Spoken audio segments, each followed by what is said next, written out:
8h17 sur France Bleu La Rochelle. Bonjour Julien Fleury. Bonjour Eric Morgan, bonjour à toutes, bonjour à tous. Place tout de suite au troisième et dernier débat de l'entre-deux tours des législatives. Nous sommes sur la deuxième circonscription de la Charente-Maritime, celle de Rochefort. Oui, bonjour David Briand. Bonjour. Chef d'agence de Sud-Ouest à Rochefort, notre partenaire sur ce débat entre les deux candidats qualifiés pour le deuxième tour dimanche de ces législatives. Un vaste territoire que cette circonscription qui part de Rochefort, passe par la côte jusqu'à Étré, contourne La Rochelle vers Aigrefeuille et Surgères pour aller jusqu'à Maran. Et pour représenter ce territoire, deux nouveaux visages, puisqu'ici la députée sortante Frédérique Tufnel ne se représente pas. Bonjour Anne-Laure Babot. Bonjour messieurs. Vous avez 40 ans, vous êtes cadre commercial, élu municipal à Celles-sur-Mer et c'est vous qui avez été investi par Ensemble la coalition présidentielle. Face à vous, Nordine Raymond, 31 ans, restaurateur natif de Rochefort, candidat insoumis pour la NUP, la nouvelle Union populaire écologique et sociale. Bonjour Nordine Raymond. Bonjour. On est parti pour 30 minutes de débat dans lequel vous pourrez vous interpeller tant que ça reste correct. Avant de se lancer, un rappel du premier tour. 318 voix vous séparent. Anne-Laure Babot, c'est vous qui avez viré en tête avec 28% des voix contre 27,5% pour Nordine Raymond. Et les réserves pour le deuxième tour, elles sont à droite, voire très à droite, avec les 20% du Rassemblement national et les 12% du candidat malheureux des Républicains. La première question, elle est pour vous, David Briand de Sud-Ouest. Oui, bonjour Anne-Laure Babot. Une première question pour vous. Si vous deviez porter une loi, ce serait une loi mobilité pour améliorer notamment le transport en commun. Vous avez fait le constat que quelquefois, il n'y a qu'un seul bus le matin et le soir. Comment on fait concrètement, en sachant que c'est aussi une compétence des intercommunalités pour améliorer cette offre, et qu'est-ce que ça engendrerait selon vous comme bénéfice ? Alors oui, effectivement, ce que je souhaite porter, c'est une loi sur la mobilité qui touche évidemment notre territoire, une continuité de la loi LOM, donc la loi des mobilités de 2019, pour accompagner les collectivités locales dans la démarche de transport en commun, pour, comme vous le disiez, mettre davantage de bus, entre autres, puisque sur les transports en commun, on a besoin notamment sur notre territoire de mieux desservir la circonscription en train. On sait que le nord de la circonscription, notamment Maran, n'est pas desservi. Donc, on a déjà besoin d'accès, de revaloriser l'axe Nantes-Bordeaux et de mieux desservir le nord de la Circo. On a aussi un projet sur la RN11 entre La Rochelle et Niort, donc mettre en place une ligne express de bus avec des lignes de rabattement.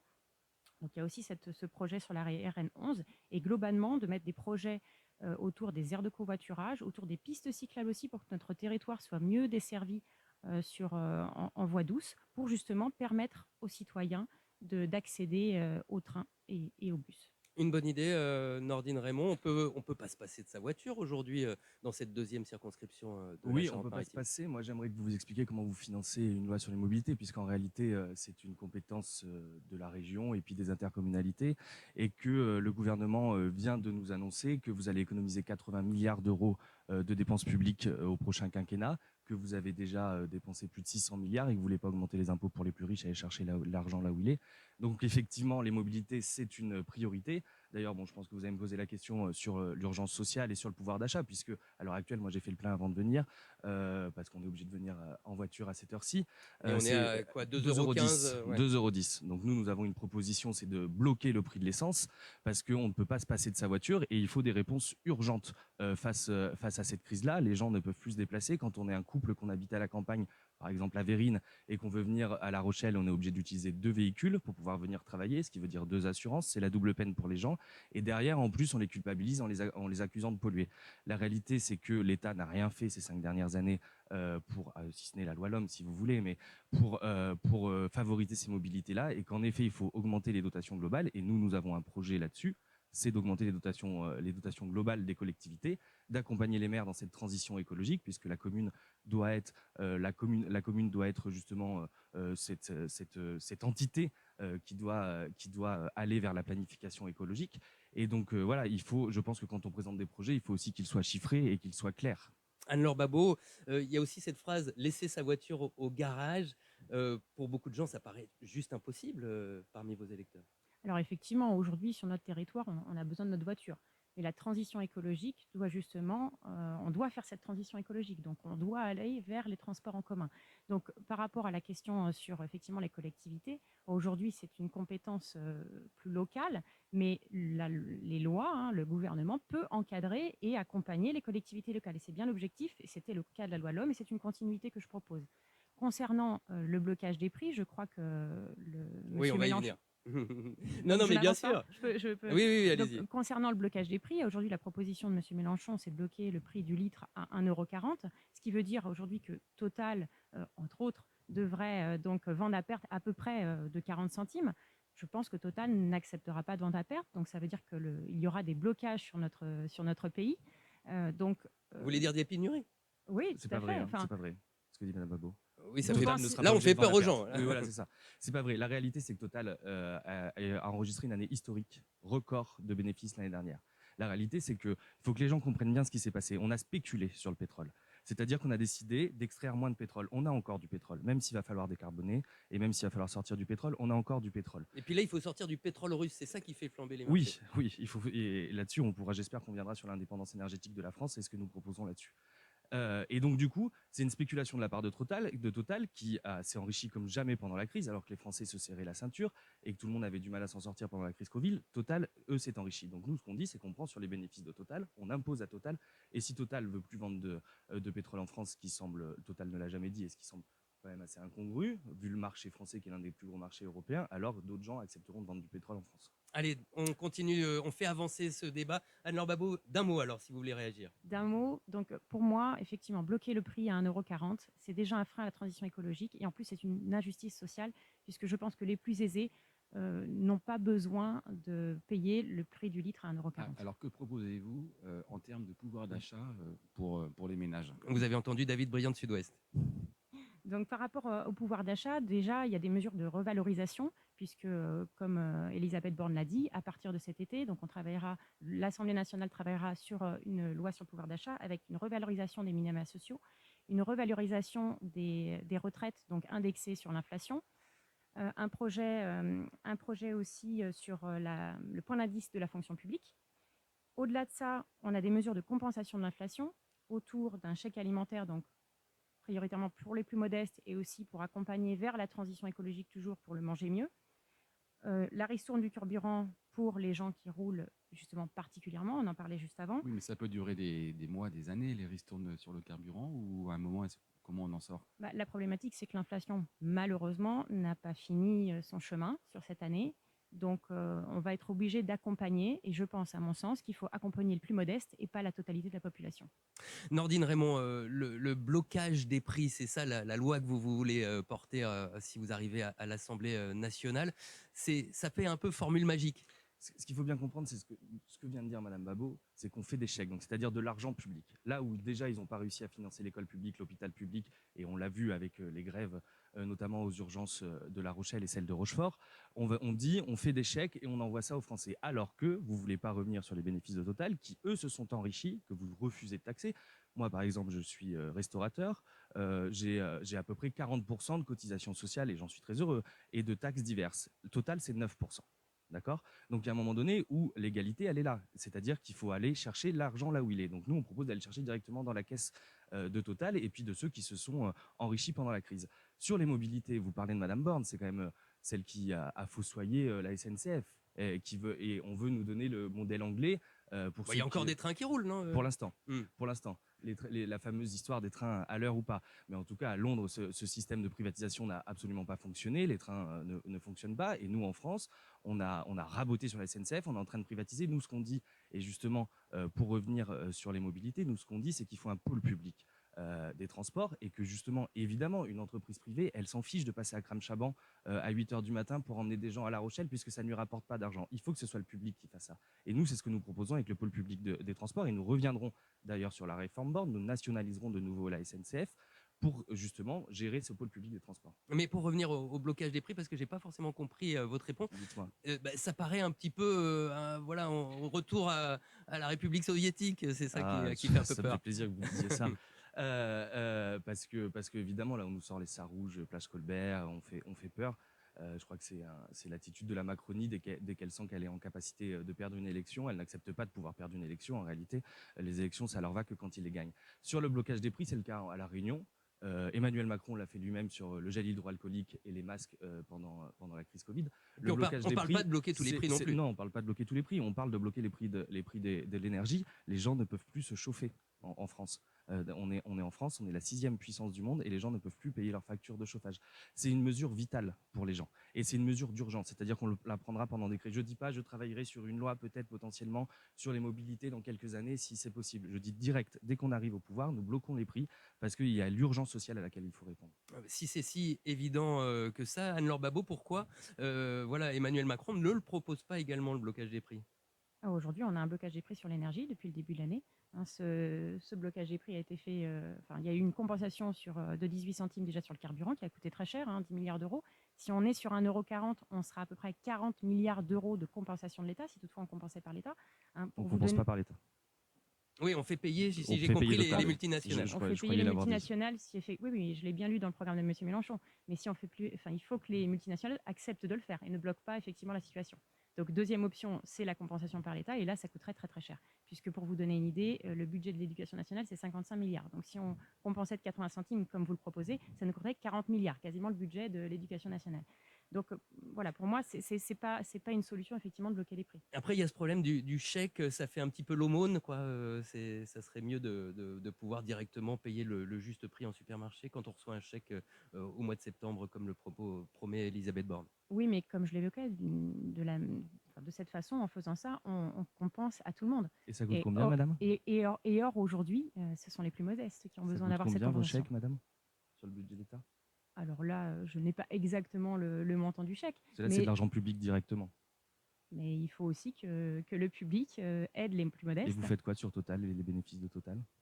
Mais je pense qu'il faut effectivement accompagner, qu'il faut taxer les De multinationales. quelle Mais manière, c'est pas dans votre programme? bon, Nordine, essayez d'être un peu moins agressif, ce serait bien d'être plus Je m'en doutais constructif. que vous alliez nous faire ça.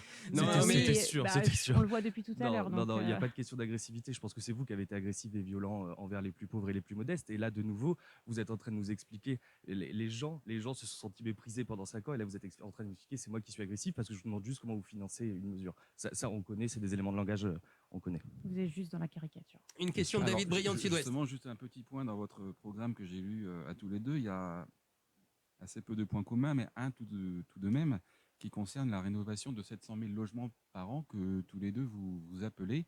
Alors, Nordine Raymond, ça existe déjà, MaPrimeRénov', etc. Il y a différents dispositifs gouvernementaux. Est-ce qu'ils sont efficaces selon vous? Est-ce qu'il faut aller plus loin et comment? Non, la preuve, puisqu'ils ne sont pas efficaces, puisque nous ne sommes pas allés, ils n'ont pas réussi à atteindre les objectifs qui s'étaient eux-mêmes fixés. Nous, ce que nous disons, c'est que cette manière de rénover, c'est aussi une manière d'économiser, toujours dans la transition énergétique, cette manière de rénover l'habitat et de sortir des passoires thermiques. À Rochefort, c'est particulièrement le cas. C'est aussi une manière d'économiser pour les gens de la dépense en énergie. Et puis, c'est une façon surtout de répondre à cet enjeu de ne pas chauffer l'extérieur, si je puis dire, avec ces passoires thermiques. Comment vous faites? Il faut un plan Borloo comme il y a quelques années. Oui, Ça s'appellera peut-être pas comme ça. Ça s'appellera pas Borloo, mais sur le principe. oui. Sur le principe, il faut un plan d'État guidé par l'État. Là-dessus, en plus, on crée de l'emploi qui n'est pas délocalisable pour permettre la rénovation des maisons. Et donc oui, il faut que l'État investisse sur la rénovation énergétique. Anne-Laure Babeau, là-dessus, il faut accélérer. Alors, pour l'instant, dans 5 ans, c'était poussif, quoi. Il y a déjà des cas, c'est déjà fait en fait. Il y a eu 650 000 logements qui ont été rénovés dans le Sur cadre le de la... quinquennat. Oui, sur la dernière année, sur 2021, nous avons 650 000 logements qui ont été rénovés dans le cadre de la prime Rénov'. Donc effectivement, nous, on annonce 700 000 logements, comme le programme de M. Mélenchon. Donc on est sur la même dynamique et effectivement, il faut le faire.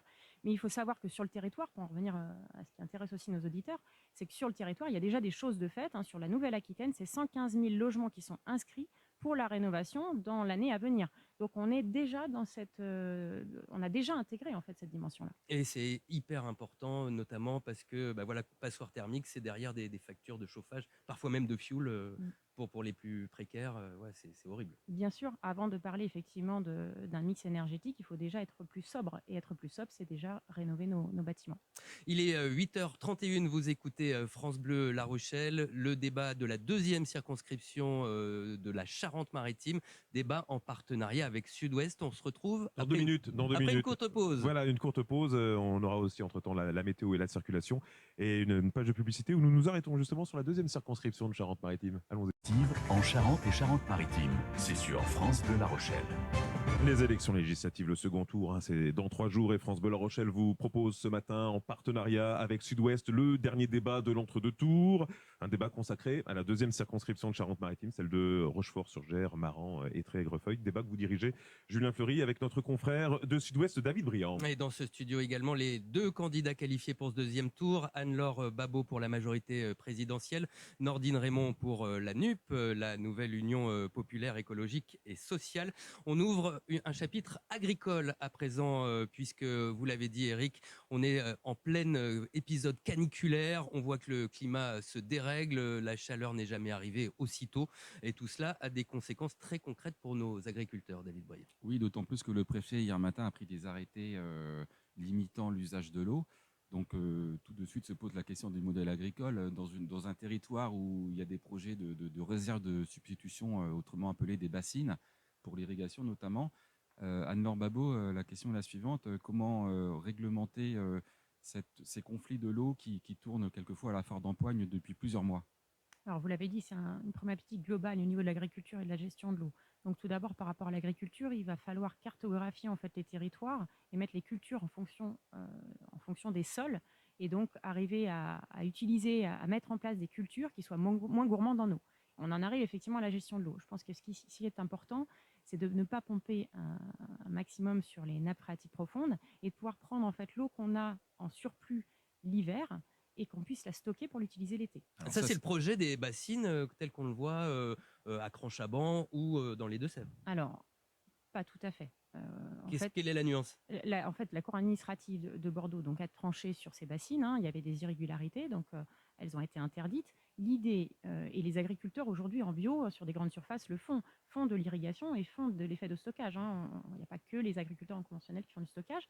Néanmoins, ce qu'il faut, c'est faire du stockage de manière modérée, de manière structurée, réglementée, et sur des petites, sur des plus petites bassines, et sur des projets qui soient aussi réglementés de manière. Ça veut dire que les projets sont trop grands À mon sens, effectivement, ils sont trop grands. Il faut aujourd'hui que l'eau puisse être utilisée par l'ensemble des agriculteurs de manière la plus réglementée possible et par des syndicats qui soient les plus neutres possibles.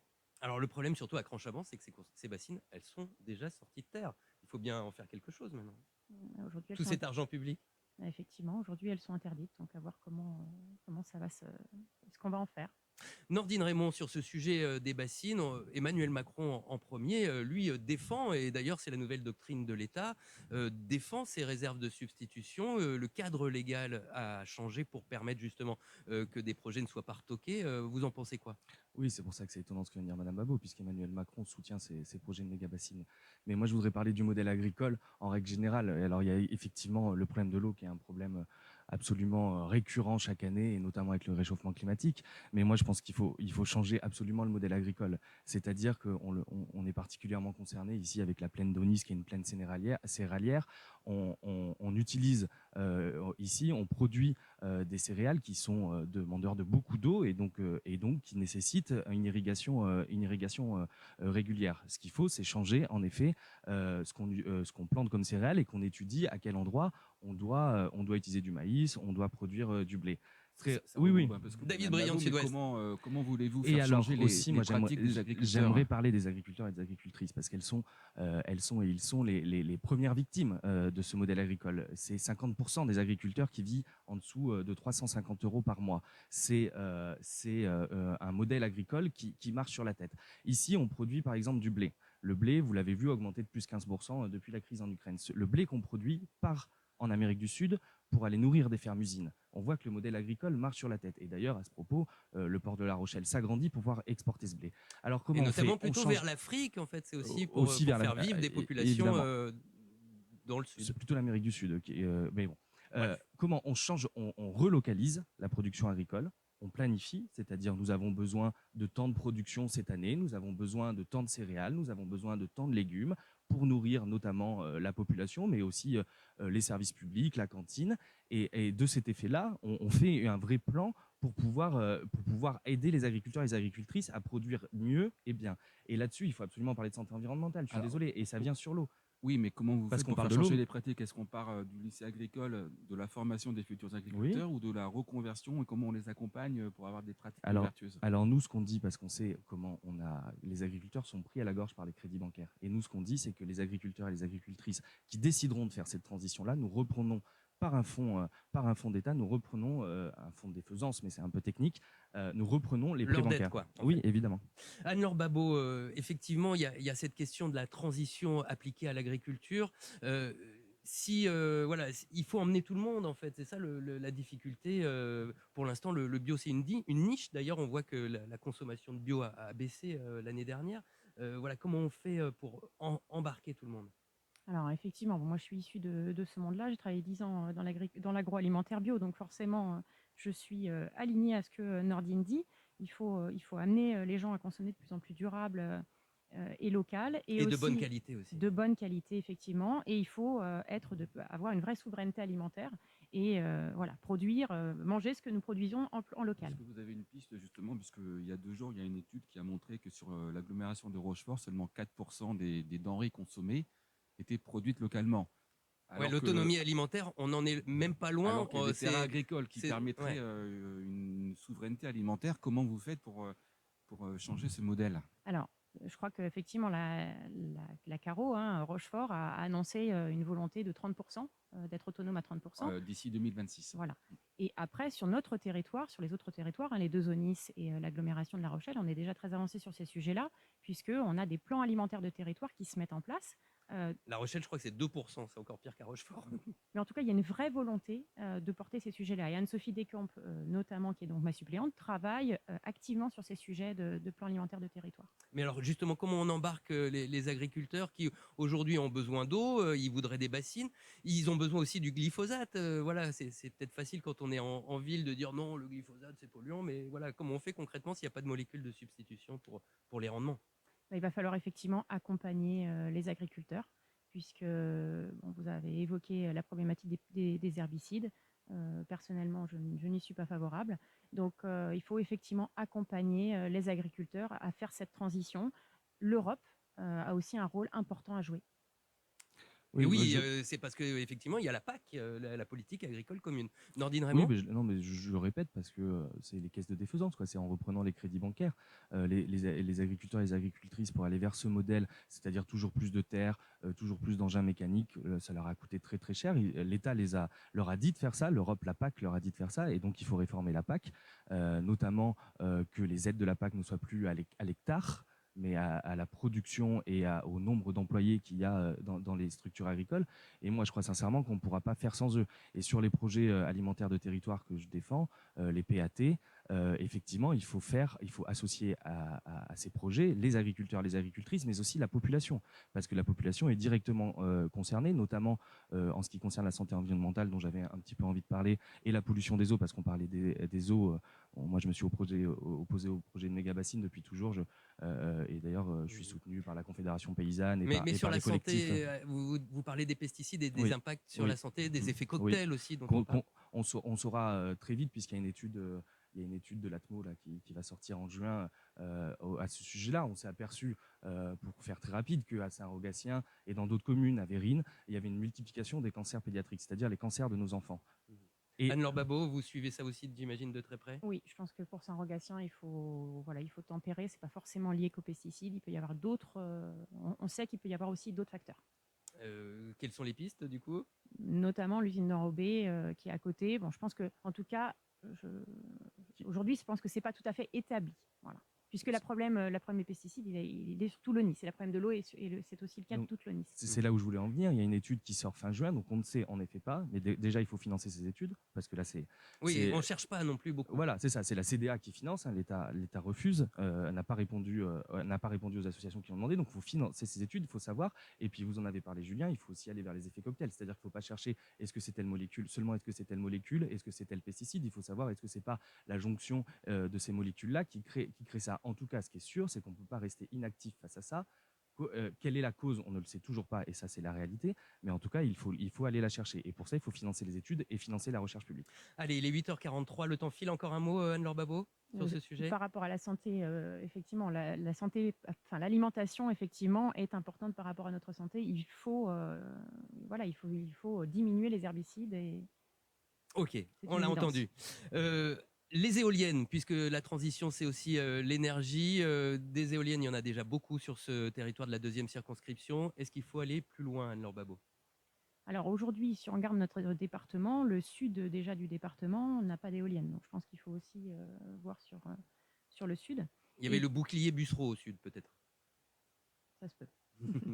Mais pour ce qui est du nord, vous trouvez que ça va, on a payé notre part On a déjà effectivement fait notre part, donc il faut encadrer ces projets-là. Je sais qu'il y a un projet, un projet citoyen qui est sur le nord de la circonscription, et je pense qu'il faut aussi intégrer un parti. Et sur le projet éolien au large d'Oléron, sur lequel le président de la République serait plutôt favorable, vous êtes dans cette même posture?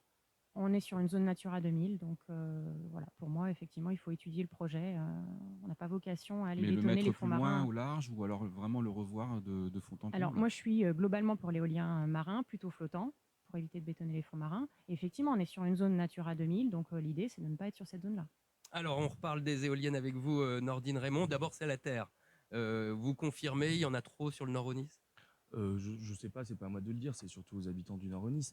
Moi, ce que je pense, c'est qu'en effet, le Nord-Aunis a contribué largement à l'implantation des éoliennes, mais dans une mesure, dans un mode de fonctionnement qui nous convient pas. C'est-à-dire, il faut absolument associer les citoyens, et c'est ce que fait Copélec, notamment avec ce projet. Ils étaient hier soir en assemblée générale à Noyer-de-Nice, et puis j'étais à leur assemblée générale d'Andilly il y a quelques semaines. C'est-à-dire à ce que ce soit des projets citoyens, parce qu'il y a derrière aussi le financement, et puis il y a derrière aussi ce qu'on fait du foncier. On sait très bien que derrière il y a des fonds de pension américains, il y a Donc, quand une c'est chaîne. des projets coopératifs de territoire, ça peut être plus Quand les intéressant. citoyens, alors moi je pense qu'il faut aller vers le mix énergétique. Donc je ne sais pas si on aura le temps d'en parler, mais il Non, faut aller vers le mix. malheureusement. Voilà. Mais en tout cas, quand c'est des citoyens qui implantent des éoliennes, qui sont d'accord dans un village, qui travaillent ensemble sur un projet éolien, il faut y aller. De toute façon, je pense que les gens doivent être souverains là où ils habitent. Bon, encore un point d'accord, hein, puisque j'ai entendu effectivement Anne-Laure Babot soutenir aussi ces projets coopératifs. David Briand, on arrive tout à la fin de ce débat. Une dernière question peut-être. Dans quelle commission siégerez-vous si vous êtes élu député, Anne-Laure Babot? Dans la commission développement durable et aménagement du territoire. Et vous, Nordine Raymond? Je pense que je siégerai dans la commission des affaires sociales. Eh bien, merci beaucoup. Merci beaucoup, David Briand, d'avoir co-animé avec moi ce débat sur la 2e circonscription de la Charente-Maritime. Dernier débat organisé sur France Bleu en partenariat avec Sud-Ouest. On vote dimanche. Eh bien, il ne reste plus qu'à s'exprimer pour les électeurs. Merci beaucoup. Merci à vous. Merci Julien Fleury.